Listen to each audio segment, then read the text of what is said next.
Rangers' decision to part ways with Russell Martin earlier this month has sparked major discussion across Scottish football, not just over results, but what it truly cost the club to make the change. Behind every managerial sacking lies a complex mix of financial and footballing calculations, and Ibrox is no exception. As the dust begins to settle on Martin's brief spell in charge, new details are emerging about the financial realities behind his departure, and what it really took for Rangers to pull the trigger. Let's break this down in today's video, along with all the other Rangers news from the last 24 hours. There is so much to discuss in today's video, so be sure to like the video and subscribe to the channel for daily Rangers content.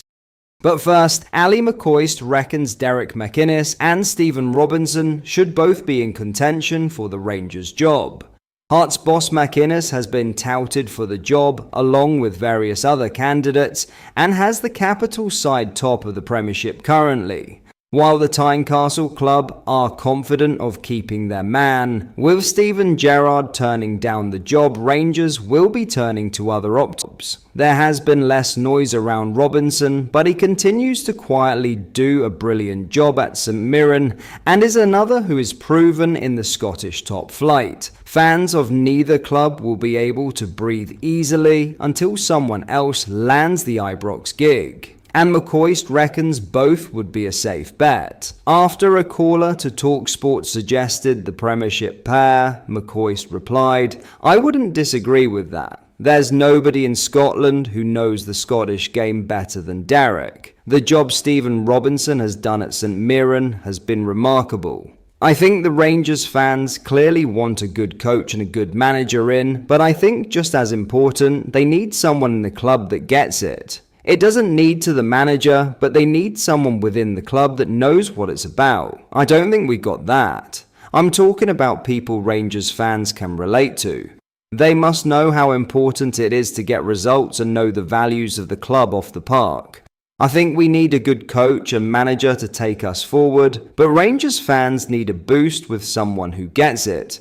Now, Rangers are once again searching for a new manager after deciding to part ways with Russell Martin, whose short-lived spell at Ibrox came to an abrupt end following a disastrous start to the season. The 38-year-old was dismissed on the 5th of October after just 17 games in charge, a tenure marked by inconsistency, mounting fan frustration, and a sense of disconnect between the dugout and the stands. The final straw came in a 1-1 draw against Falkirk, a result that epitomised Rangers' stuttering campaign. With only one win from their opening 7 Scottish Premiership matches, the club's hierarchy were left with little choice but to act. Protests had grown louder in recent weeks, with sections of the support voicing their discontent over both results and performances. For a club of Rangers' stature, the early season form was unacceptable.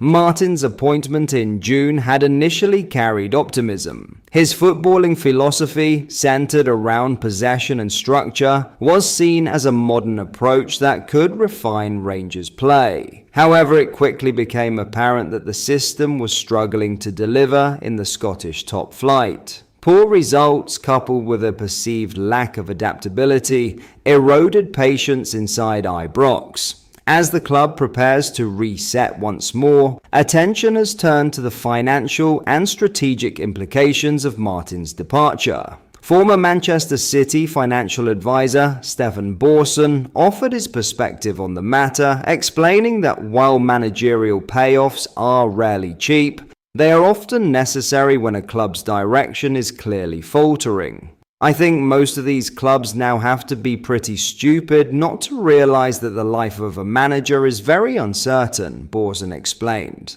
Unless you're pulling a manager in from another club where that manager is not going to agree some flimsy termination clause, if somebody's leaving another job where they've built up a lot of security and you're asking them to leave, then clearly the termination clause that you're going to do there is going to be more expensive than one where Russell Martin is seeing this as an amazing opportunity for himself. Borson went on to outline how Rangers likely structured Martin's deal in a way that limited long-term financial exposure. He's going to be reasonable on the termination clause in the event that it doesn't work, he added. It would not surprise me if it's a fixed amount, perhaps 6, 9 or 12 months notice, and they've terminated it on that basis. They'll pay him out and that'll be that.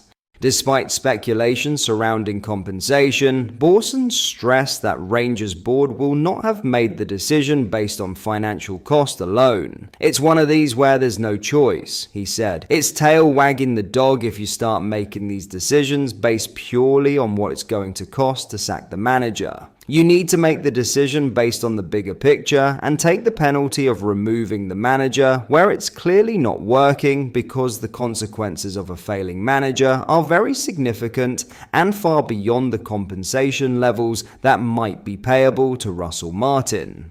Martin's departure marks yet another managerial reset for Rangers, who have endured turbulence in the dugout since Steven Gerrard's initial exit in 2021. Gerrard, who was heavily tipped to return to Ibrox, has now ruled himself out of contention. His withdrawal leaves the club's board with a crucial decision to make as they look to salvage their season and rebuild fan trust. In other news, Newcastle United have confirmed the appointment of ex-Rangers sporting director Ross Wilson. The Scot carried out the same role at Ibrox before leaving to become head of football operations at Nottingham Forest. He now replaces Paul Mitchell at St James's Park. David Hopkinson, Newcastle United's CEO, said, "I am delighted to welcome Ross to Newcastle United. His experience and expertise immediately strengthen us, and his appointment is another important step forward in our journey. Ross has a track record of delivering strategic change. He has instilled processes and built relationships that have helped his clubs to win and grow, and he has demonstrated his ability to enhance talent pathways and integrate women's football into the same high-performing culture. We are looking forward to working with him as we build towards our ambitions for long-term sustainable success." Wilson said, "I'm absolutely delighted to be here at Newcastle United. This is such a special club, and I fully understand the passion, ambition, and expectations of our incredible supporters, as well as the ambition and desire of our ownership to keep developing and building an even stronger Newcastle United. My conversations with ownership have been extremely positive, and I've also been in regular contact with Eddie Howe and David Hopkinson. The trust, cohesion, and alignment we're building already feels strong, and we believe that being united as a team will be so important as we continue to move the club forward together.